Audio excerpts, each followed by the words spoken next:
네, 여러분 안녕하세요. 오늘은 저와 함께 박재삼 시인의 봄바다에서라는 시를 한번 같이 감상해보고 공부해보는 시간을 갖도록 하겠습니다.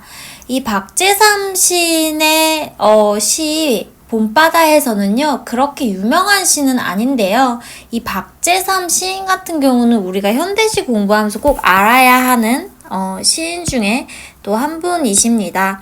그러면 먼저 박재삼 시인에 대한 설명을 간단하게 하고 봄바다에서를 공부해 보도록 하겠습니다. 박재삼 시인은요, 1933년에 태어나셔서 1997년에 타계하셨습니다. 박재삼 시인은 일본 도쿄에서 태어나서 4살 때 경상남도 삼천포로 이주를 합니다. 근데 굉장히 가난했어요. 아버지는 지게꾼이고요. 어머니는 어물전 생선 행상이었습니다. 시장 통해 가서 생선을 파는 일을 했다는 거예요. 그래서 추억에서 같은 시가 가난했던 시절 차가운 골방에서 어머니를 기다리는 남매가 나오죠. 여기서 진주 장터에서 생선 팔고 돌아오는 그 어머니의 모습이 추억에서에서 굉장히 잘 형상화되어 있습니다. 그 다음에 또 박재삼 시인 같은 경우는요, 등록금이 없어서 중학교를 입학을 못했어요. 그래서 삼천포 여중에서 심부름꾼으로 일을 하는데 수업을 듣고 싶어서 교실 창밖에 붙어서 가지고 수업을 들었다고 해요. 이거 보니까 얼마나 감동적이에요. 이를 안타깝게 본 교장 선생님이 야간 학교에 입학을 시킵니다. 그래서 이때 현대 시조 시인으로 유명한 김상옥 선생님을 만나게 됩니다. 참 인간의 삶이라는 게 이런 작은 우연에 의해서 그 사람의 생애가 결정되기도 하는 것 같아요. 이 김상옥 시인을 만나서 박재삼 시인은 문학의 길을 걷기 시작합니다. 그 다음에 개천 예술제라는 곳에서 차상을 받아요. 그리고 이때 장원을 받은 사람이 화해로 유명한 이영기 시인이었습니다. 그리고 이때 시인으로 등단을 하면서 현대문학사에서 일을 하게 되고 낮에는 일하고 밤에는 시를 쓰고 이렇게 활동을 하게 됩니다. 이때 울음이 타는 가을강 같은 시를 발표하게 되는데요. 이 시 또한 박재삼 시인의 대표적인 시입니다. 그래서 박재삼 시인 같은 경우는 이렇게 대표적인 시들을 보면 주로 한해 정서를 담았다는 게 이제 특징입니다. 그래서 이 한해 정서를 통해서 박재삼 시인은 우리 일제강점기 때의 김소월, 박목월, 그 다음에 서정주를 이어서 한해 정서를 계승했다. 이렇게 부르기도 합니다. 그리고 이렇게 우리가 전통적인 한해 정서를 계승하는 경우는 그 형식, 율격도 전통적 율격을 따릅니다. 그래서 굉장히 한국적인 그런 시를 쓴 현대 시인이다 라고 생각할 수 있습니다. 박재삼 시인은 또 결혼해서도 굉장히 가난했다고 해요. 그래서 신혼여행도 못 가고 50대가 돼서야 처음으로 여행을 갔다고 합니다. 그리고 참 안타까운 게요. 박재삼 시인이 34살부터 이 박재삼 시인이 34살부터 64세 세월까지 고혈압과 합병증에 시달렸다고 합니다. 그래서 34살에 고혈압으로 쓰러졌다고 해요. 참 이른 나이에 이렇게 반신불수가 되는데요. 이렇게 일어나지 못하는 몸이 돼도 기자 생활과 편집자 생활을 꾸준히 했다고 합니다.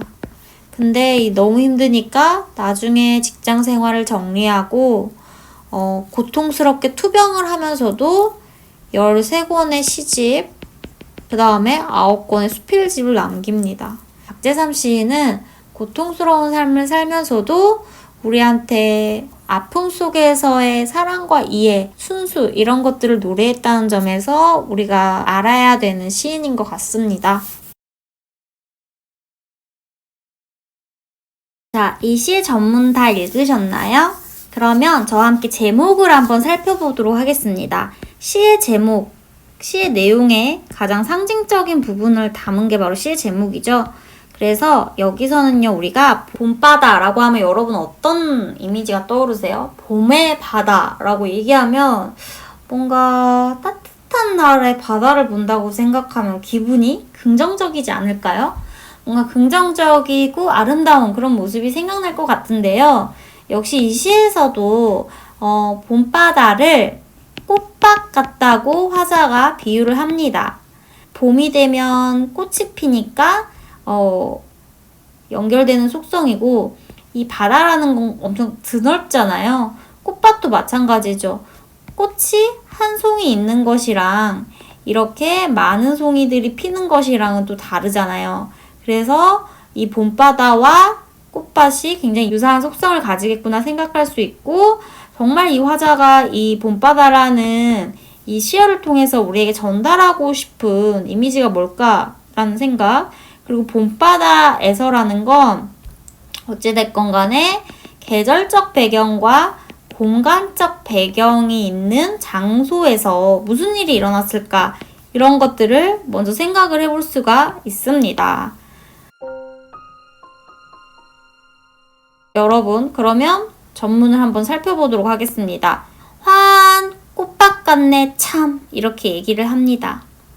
자, 화한 꽃밭, 원래 환한 꽃밭이죠? 이런 거 보고 이제 시적 허용이라고 합니다. 맞춤법에 맞지는 않지만 우리에게 운율감과 부드러운 느낌을 전달하는 표현 기법입니다. 꽃밭 같네 참. 자, 이 꽃밭이 바로 뭐라고요? 봄바다를 얘기하는 것입니다. 봄바다를 보고 환한 꽃밭으로 이 화자가 생각하고 있어요. 참, 이렇게. 이런 거는 도치법이죠. 그래서 이런 부분에서 이 환한 꽃밭이라는 이 시어에 집중을 해주시기 바랍니다. 그 다음을 또 읽어봐야죠.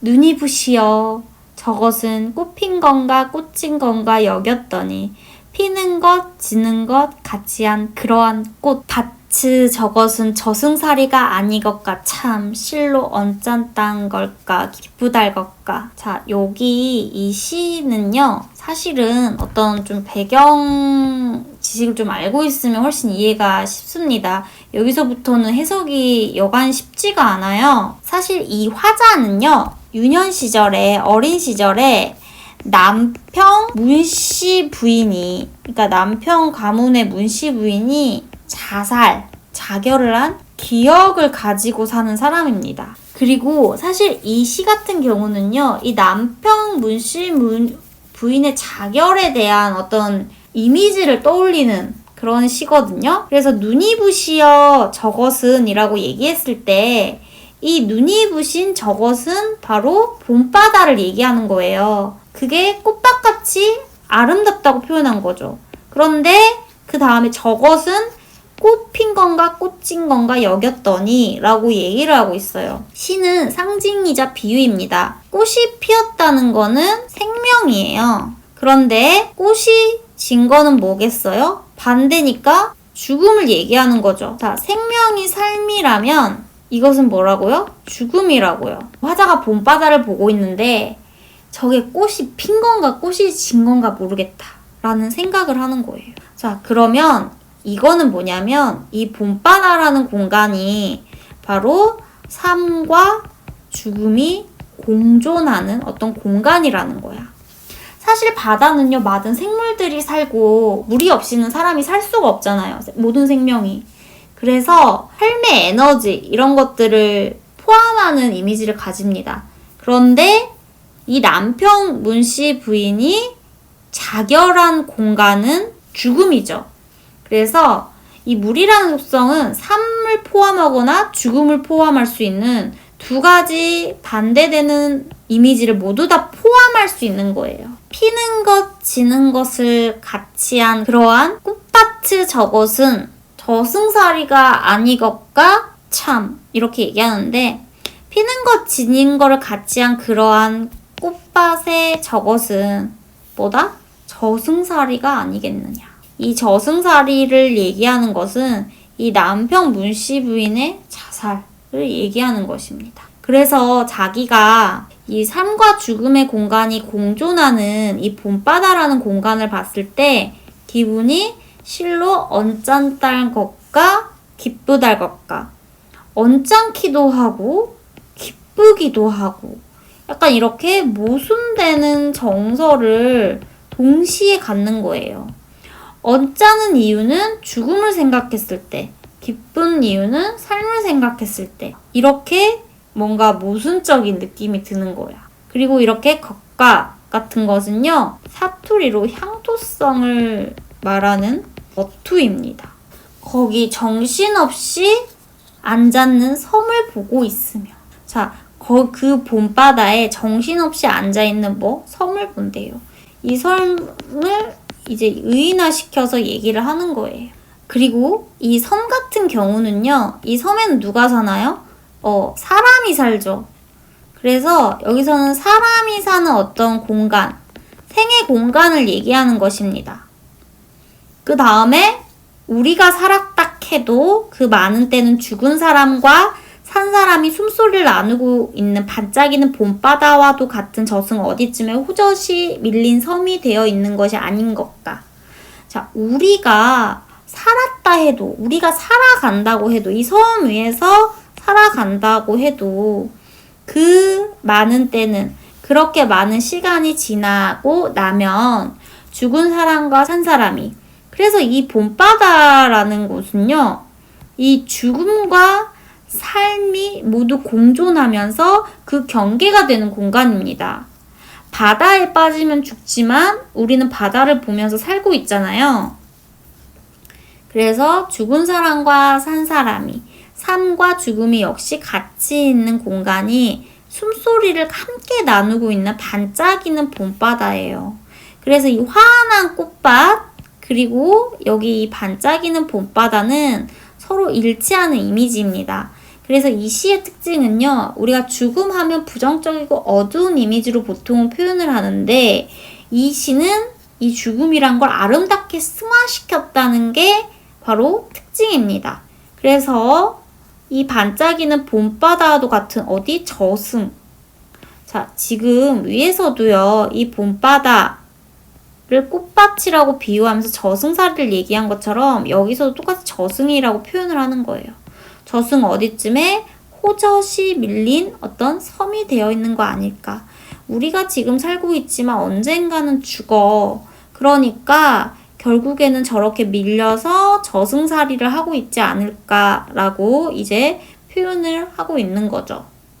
그래서 우리가 문학이든 철학이든 간에 이렇게 우리가 사는 삶의 의미가 뭘까? 죽음 뒤에는 뭐가 있을까? 왜 우리는 살아가는 것일까? 이런 철학적인 명제, 그런 것들을 이 시에서도 우리가 찾을 수 있는 것입니다. 두 번째 연으로 가면은요, 이제 남평 문씨 부인의 이야기가 나옵니다.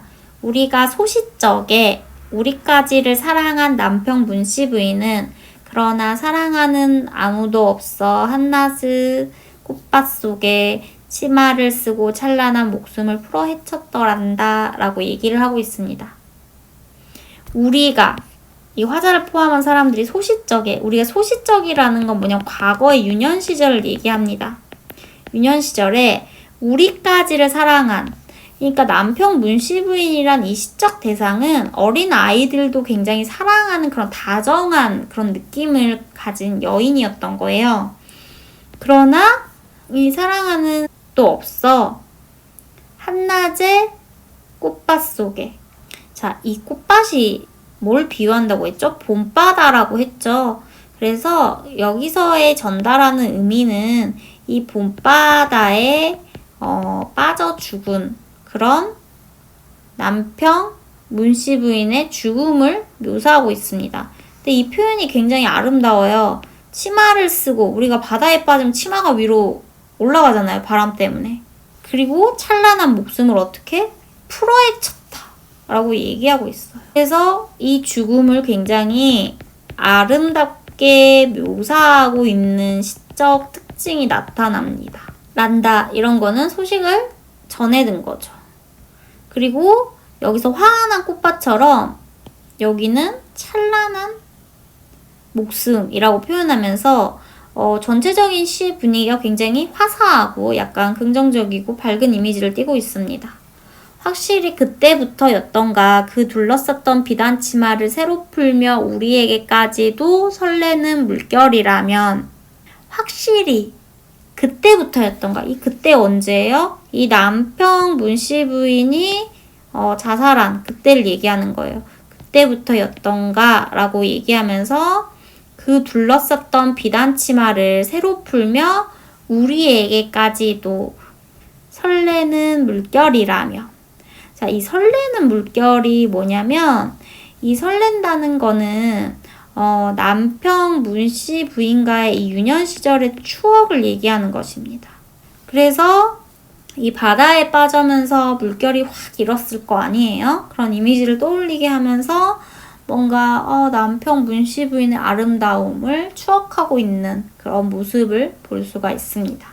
우리는 치마 안자락으로 코 훔쳐주던 때의 먼 향내 속으로 살달아 마음 달아 젖는단 것과 우리는 치마 안자락, 남편 문씨 부인가 치마 안자락으로 아이들을 감싸주면서 코를 찔찔 흘리니까 그러면서 먼이죠? 이것도 시적 허용이에요. 향내 속으로. 남편 문씨 부인 치마폭에 가면 그 엄마 냄새 같은 향내가 났을 거 아니에요?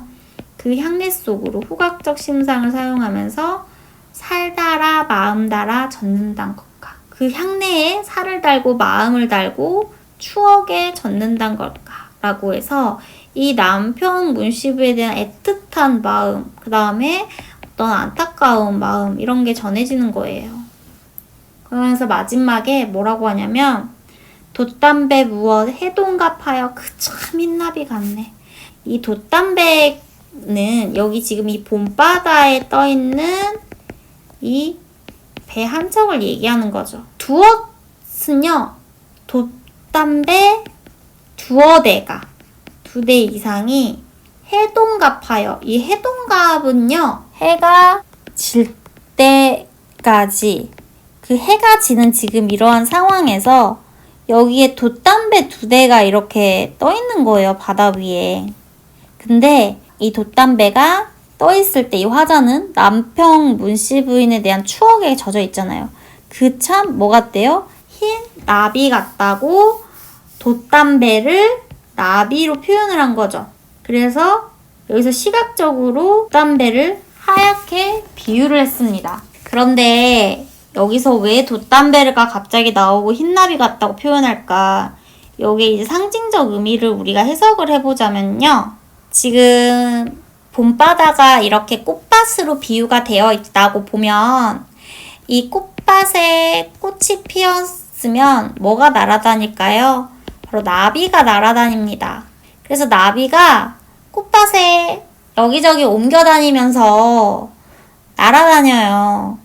그래서 이 꽃밭이 봄바다이기 때문에 이 돛담배는 흰 나비와 연관이 되는 거예요. 그래서 이미지가 일치하는 것입니다. 여기서. 시각적으로 이해가 되시죠? 그리고 여러분, 여기서 남편 문씨 부인이 이 봄바다로 치마를 막 이렇게 흩날리면서 이렇게 빠졌잖아요.